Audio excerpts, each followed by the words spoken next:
Yengje, jadi aku ni yang kena India foi na par mathau ta di ko just wari mathaki keno da pa ga da ham question jing question tara ka tang jing ji ko ngache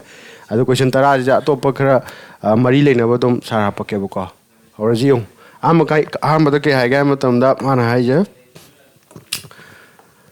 World Health Day is celebrated on have never akoi gi sei khuding gi World Health Day je pang thoe ba ko Maji kam kana siguma jam favorite wina hang mani ko every exam khudi mong to ko maji dare date pire karam mono sibudi sana khang na ba kano hapani ko picturization hapani kam kan oi ba si direct question ngak tane si di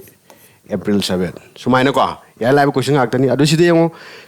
si da maru oi ba to pa noina date khara khang ba ai ja si yeng je ba art day ga na lei ko art day Kamai sama hang kadune art day ja akoi kam kana pangtho ki gen art day hai tare no kaya khang na ba 22 April yai ko sumaina art day kam kana pangthoi 22 April adedi ong sidamu na to pa sumaina World Environment Day mana ba question ira kem ko sana World Environment Day is celebrated on option है 6 June 7 June 5 June D 8 June gan mai dum hang pe ko Auna maru ba si na kamai na khang char kamai khang du na di mai ge de me am le du ni sa si di kamai khang du na noi na pakhal ne pakhal ka no ba hang ba ya probability ha bam le du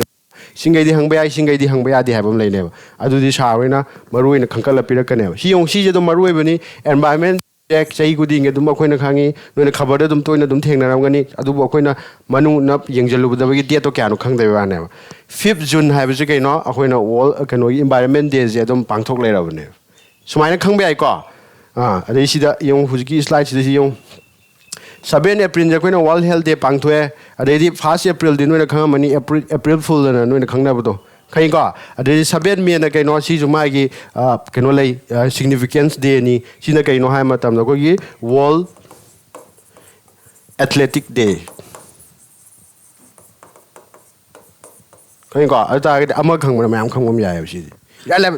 direct ngaktani sidi sikana na publish taw yedu da na kitang level 1 khalani ko adu sangjal lornu just to the point already first me jina kai non na khang sidi khang me ka ni international labor day khang wani khai ga adu date 1 na kai dora me 1 jina koi gi international kari labor day sumaina ko sigi keno jima question ama de gina ani bok che sigum gi mai gi significant we ba day ji sat khine ba si me am jina na loi khang tok ta ga di ani ji lit pa sunga ya ro anum pha do le ram ni ko khoina sima khang bi ma tok ta re next time yang ji next question no yang ji engo Jim Corbett National Park is located at National Park ju khang ma thok tai ko India da huji pok de National Park kya lei adum hang bai mari leina ba si ka tang pa sa ne ha na te National Park ai ta di National Park ka mari leina ba khudam na ka ne engo 106 lei apun ba total number of National Park ni ko whole India gi adui manung da Jim Corbett ha ba ja amane aduma hang Jim Corbett National Park ki kai lam da lei gi sini online gang bo dum option dum pirak pai ko noi keno ja option dum pirak pai noi na dum comment pirak pai comment section da hayo noi khang bra happy guest ro pai khane khalo dum noi gi keno gi return day ne dum khalo guest ro sigi Jim Corbett se kai da lei gi ha matam da Uttarakhand lei ko noi Dehradun taramani Dehradun lei khole akoi si mari man ta du lei ga ha do Dehradun ki capital ni ko akoi Uttarakhand ni capital ni Dehradun nai so mai no Jim Corbett se kai da lei ra Dehradun da lei yar ba national park kya lei ba 106 ata agre ko Manipur ki case to mo khangau je Manipur national park kya lei ga ro very good Suresh Kanta Laisam D option number D very good haro Manipur national park kya lei khangbra haro ani lei ko नोइना खंगिजे करी cable लमजाव national park खंगमगनी सिजो अखोई मणिपुर का base तब question नत्र अनी यावनी को कईगिनो है अखोई Manipur return तौबनी यावनी central की एग्जाम नोई मणिपुर यावरोगाने इग्नोर तौबीगनु को केबुल लमजाव नेशनल पार्क है लेरे माजी कर्म डिस्ट्रिक्ट ले है बिष्णुपुर डिस्ट्रिक्ट नत्रा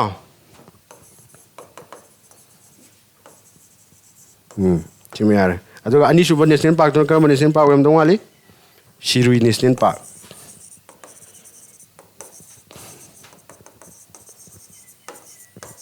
माने कर्म कनो डिस्ट्रिक्ट लेम वाली उखरुल खई को सुमायना याई लाइब to the point ngaktane no khangatois sima yare national park यारे को next time yengje my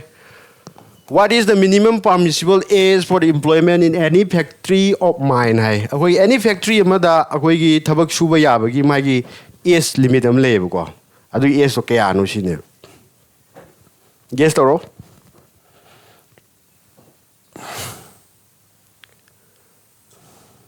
Sigina option number kya hoini khamra option number B 14 years hoigada yantarba sahi tramari gi makhada leiba ngam ta factory amada thabak suba yade hek to suba thengna ma ja akoi gi law gi matung na ma ja dandi pibi ai ko ana ma gi minimum permissible age kya ne ba 14 years ne si sana si pi child labor ga mari leni ko sina child labor ga mari leni ba topic ne yare next time yengje Who presides over the meetings of the Rajya Sabha? Sina politics mari lena ba question ni ko. Sino mix tani ko ha ka duje. History yaw ka di geography yaw ka ni political science yaw ka ni ko. Lo yaw ka du ni. Ada sina kai ga mari lena ba politics mari lena ba. Mana hai akoi gi kano da parliament da house kya lai. Si jo basic ni ko khang da ba di ko. Parliament khang ko noi. Hanta recently election tau gi do. Parliament da ke do ga ha matam da akoi gi house kya lai ga ha matam da house ani lai ko. Lok Sabha hai ba ma amana kari Rajya Sabha hai ba le yarba sigi house ani jidama hai ge Lok Sabha gi na tima hangi je sigi Rajya Sabha je sigi house da meeting pang thok da mai head chikana oi ga da gi ma pire president oidara vice president oidara very good 14 re prime minister oidara speaker oidara sine sidengo Lok Sabha gi oigana kana oigadaba speaker oigadaba ko ma hangami question hangami Rajya Sabha gi hangmana tra Rajya Sabha gi oigana kana oigadaba vice president oigadaba khai ko sidam kitang manung changjilam je sina taba topa hangakta gadi sahara keu gasai ngo sina hujiki tuna Rajya Sabha gi meeting haibana tra ado Lok Sabha gi sana kana noini hagi speaker noini hagredna ado join meeting anam le kari joint session hai ga khang nei joint meeting hai ga khang nei joint meeting adi kana kana Lok Sabha ne plus koi gi Rajya Sabha ne ada ga dingo ma gi ju head am lai jadu na tra ma gi ju head am lai jadu ra ani je punjal la kana meeting to kana ri kana ne head oi du na wa hangam tholak tra mobani punjal ba head sina kana oi ne ha man tam na ngasai gi Lok Sabha gi speaker do aduna mobani gi meeting do du head oi ne kana oi ne ba speaker yengo kai go me speaker de masang am da de lak tre khala je lip logre khala je ba adu tari kana na mu ne habam le da sidan kana oi ne ma je kai go ma absent wore khala je shi tari kana oi ne ba deputy speaker of Lok Sabha nam le ko shi na mu oi ne ade in case ma je lak tre khala je ba shi loi khang da ya di ko ma je lak tre khala adu tari kana oi ra ni ha ma tam da ngasai gi akoi gi Rajya Sabha gi kano vice president no wedna chairman ni na aduna tabda deputy chairman nam le kay ba le ba deputy aduna mo ne deputy chairman no ata gadi ma mu lak te khala je ba kana mo ne ha ba mang hang du ni ko si je won khala ha ka du ne ma lak te na ke da wa ngasai gi si gi Rajya Sabha ma sung Lok Sabha ji gi member me am le ni na no MP ga le than tak Dr. Bimol na kari MP na tra ma na kai no Lok Sabha gi ni sumai to na Rajya Sabha gi ju le ba mo MP mayam du gi mayam na yana ba mi ma thagal ni na ado ke hen du ba chairman hen du ha ba di preside to hen du meeting do kango bro gyan ta hoi ko si ja sumai na khang mo ma thau tai si niu ꯑꯗꯨꯝ ꯍꯪꯕ ꯌꯥꯏꯀꯣ ꯁꯤꯁꯦ ꯑꯩꯈꯣꯏꯒꯤ ꯍꯧꯖꯤꯛ ꯍꯧꯖꯤꯛ ꯏꯟꯗꯤꯌꯥꯒꯤ vice ꯄ꯭ꯔꯁꯤꯗꯦꯟꯁꯤꯒꯤ ꯃꯃꯤꯡ ꯀꯩ ꯀꯧꯒꯦꯅ ꯍꯪꯕ ꯌꯥꯏꯀꯣ ꯑꯗꯩꯗꯤ ꯄ꯭ꯔꯁꯤꯗꯦꯟꯒꯤ ꯃꯃꯤꯡ ꯀꯩ ꯀꯧꯒꯦ ꯍꯪꯕ ꯌꯥꯏꯀꯣ ꯄ꯭ꯔꯁꯤꯗꯦꯟꯒꯤ ꯃꯃꯤꯡꯗꯨꯅ ꯀꯩ ꯀꯧꯏ ꯍꯥꯏꯔꯣ ꯗ꯭ꯔꯧꯄꯗꯤ ꯗ꯭ꯔꯧꯄꯗꯤ ꯁ꯭ꯄꯦꯂꯤꯡꯁꯦ ꯈꯔ ꯑꯗꯨꯝ ꯈꯔ ꯁꯣꯏꯅꯔꯝꯕ ꯌꯥꯏ ꯌꯦꯡꯉꯨꯀꯣ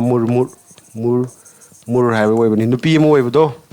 ꯈꯪꯉꯤꯀꯣ ꯁꯤꯗꯤ ꯈꯪꯗꯕ ꯁꯨꯡꯌꯥ ꯌꯥꯗ꯭ꯔꯦ ꯁꯤꯗꯤ ꯌꯥꯏ ꯂꯥꯏ ꯒꯨꯒꯜꯗ ꯑꯗꯨꯝ ꯇꯧꯔꯒ ꯁꯔꯆ ꯇꯧꯔꯒ ꯅꯣꯏꯅ ꯑꯗꯨꯝ ꯌꯦꯡꯕ ꯌꯥꯕ ꯄꯣꯠꯅꯤꯀꯣ ꯁꯤꯒꯨꯝꯕ ꯕꯦꯁꯤꯛꯁꯦ ꯈꯪꯖꯤꯟꯒꯗꯕꯀꯣ ꯁꯤꯅ ꯀꯅꯥꯅꯣ ꯁꯤꯅ ꯚꯥꯏꯁ ꯄ꯭ꯔꯁꯤꯗꯦꯟꯅꯤꯀꯣ ꯖꯒꯗꯤꯁ ꯙꯟꯀꯔ ꯍꯥꯏꯗꯨꯅꯤ ꯁꯤꯅ ꯅꯦꯛꯁꯇ ꯑꯃꯨꯛ ꯌꯦꯡꯁꯦ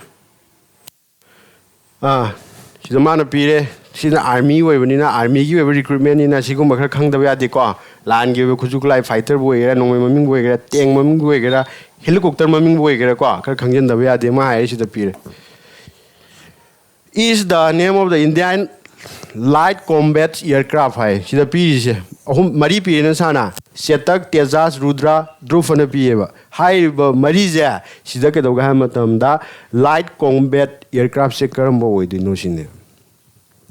guess toro online kangbo sida adum yengba masak yengba dum khangba yare ko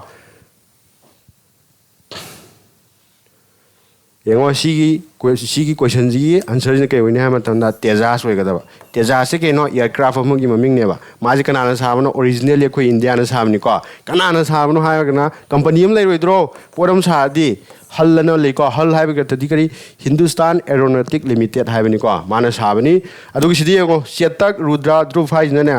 aircraft maming am to na te kaino chopper maming atane chopper di kya ge helicopter haibna tro gyan tari bro sumaya khar khangmo mathok tai ko compulsory yawani ko question amana tragani very good Tejas Tejas ke no si Tejas ni duguma je kaino akogi Indian light combat aircraft ni ko ama sidam point ama ga hayam ge ngo ama leye akogi India gi aircraft ama kaya khangna ma ja flying coffin hai khangna coffin adi ke hai ku hai na tra apai ba ku hai khangna ba aircraft am le adu maming ki ko ge na hanga jai ko the film am lai du yenga ba rang de ba santi na yengdri adu da utpani ko depict si je ke doga ha ba matam da flying coffin apai ba ku ko je kai marang ino ha matam da so far ngasi bok tane ma je kya crash to ga ha matam da almost 400 mu crash to wadi kari kai bai ta planes ko adu gi damak ta ma je kya khangna ra flying coffin ha khangna adum hang ba ko flying coffin hai ta ga di akui India ikram ba aircraft khangna again तादुन के हागे दबा MiG 21 सिदी India के origin नते को करी origin no हाय मतम Soviet origin Soviet हाय बदि केनो present के वइदिनो Russia present दे Russia नत्रो present दे करी रशिया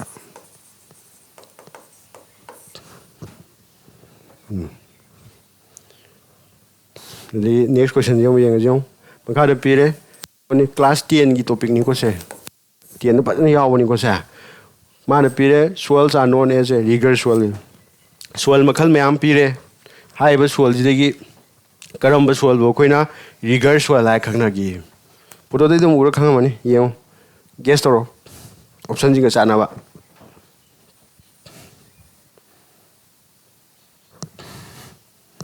मुद्रो मुइको अता के वइदिनो black soil oiduni ko black soil oigadaba black soil je khoina topa maming am da ke ha khangna ga matam da rigor soil ha khangne ba adu ma je ke dawdi am chana ga matam da na cotton lasing thabdi am chane ma cotton cultivation tawdi am chane yaraba ada rigor soil di kawe adre kari ne ba black soil ne kai thaba da chane ha ni ke ha ni cotton thabda chane adu ma ji kai da phangi mu ga ka ne sumaina kitang haidu ga ko point yengo akoigi India gi map sumai lere khalaji akoigi peninsula India ka wi sumai tum thok ko machinam le tra India gi leiko sai gi mayai jina koina ka khangnai Deccan Plateau hai khangnai ko sai na marang kaina phangye hai ba si gi black soils aduna matam amada history la ani some very good option number A black soil we ga ko sai je ke dawa matam da cotton gi cultivation ja marang kaina tawe aduna bu mapalam da thatok pang mammi ne ba koina sumai na point kitang haidu khangbi ga ya de kawe de kro rigor soil hai tari kari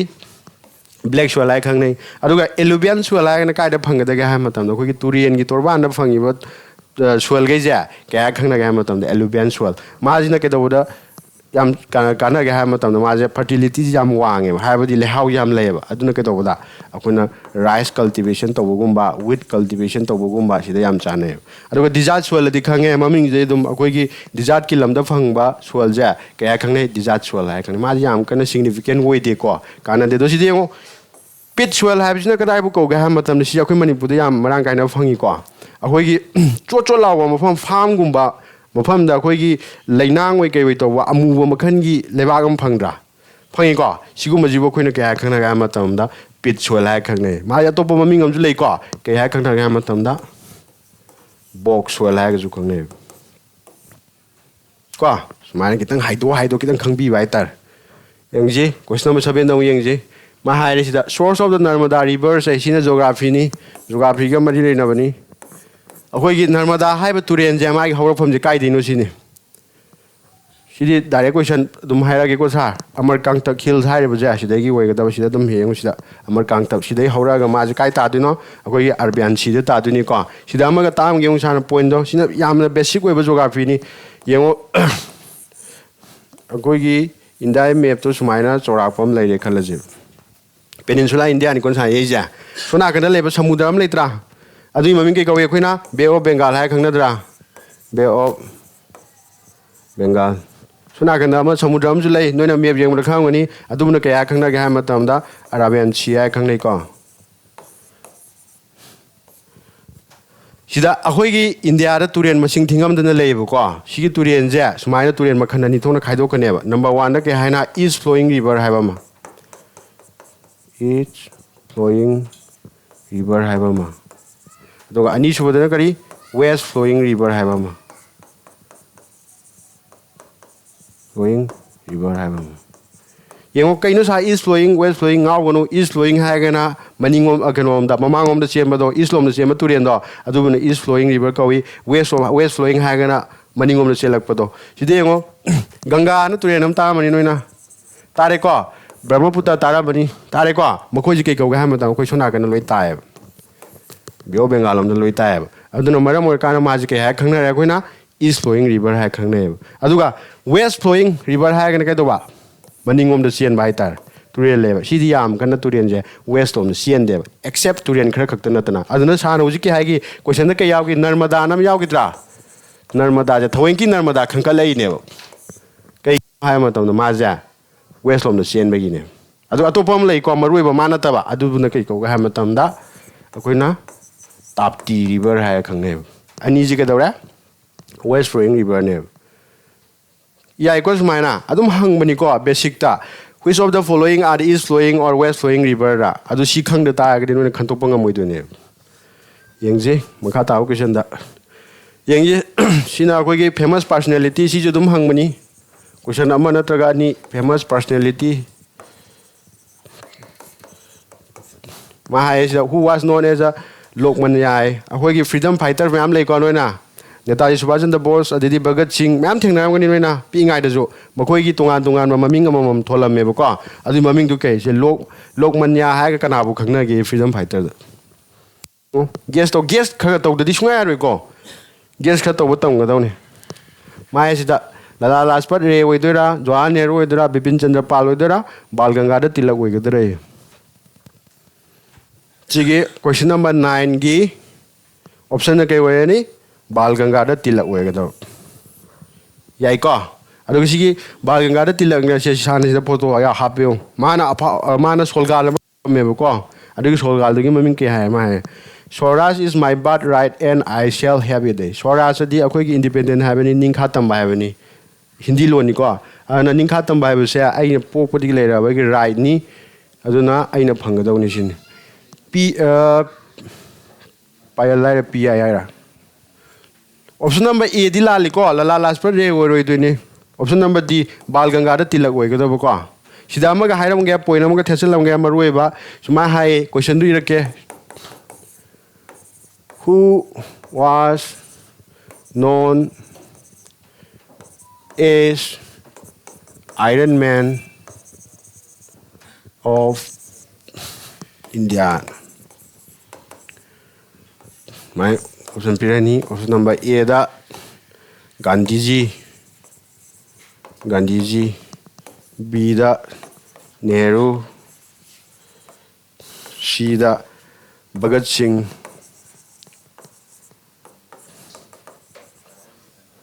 D da Patel.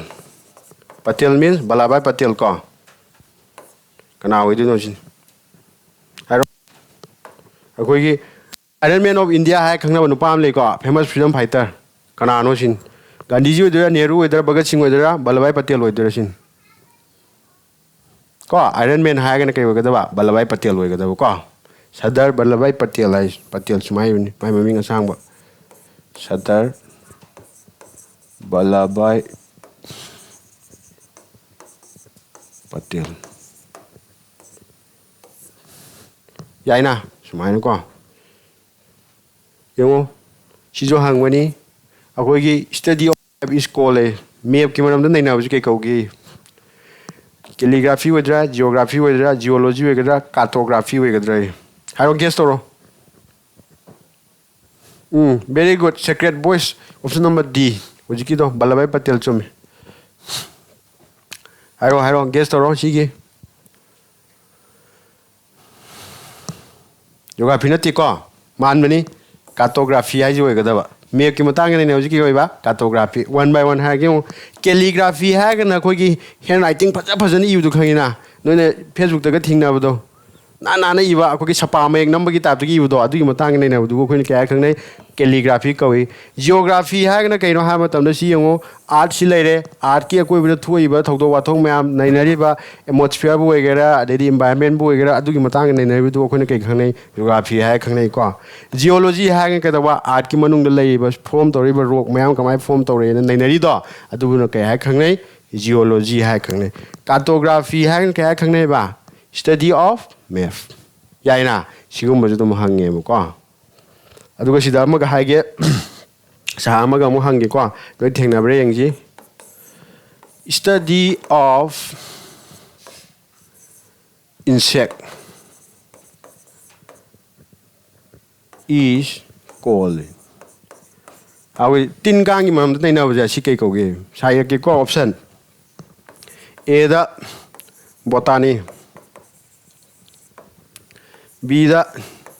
zoology, C da entomology, D da ecology. Right, pire. Okay, we do na haro. Entomology we ga daw ni ko. Very good. Right. Mai subject concern subject si nai na wo si jo dum question amani dum yaw ne. Option number D. D je kam we do no keno haro. Anisha haira. Anisha. Question haro. Question how di sa keno tawdre. D. Chume. Sige question number 10 gi D chume. Cartography we ga daw. Si question keno je tara je sample ni sumai dum hang ka ni. Si mark si dum previous year yaw ni ko sana. Exact chahi tha da bai wani. Sumai taw bu ya bra ya da bra haro. Ngasi gi 10 question ji da. Yai ko. Aduna Makha di dum question tara ka na tabi yang khai ma kai ma pulap nei na je yai ko smai tau je sinebas ko ngasi di success way ga dau ne god bless you ko success way da be ati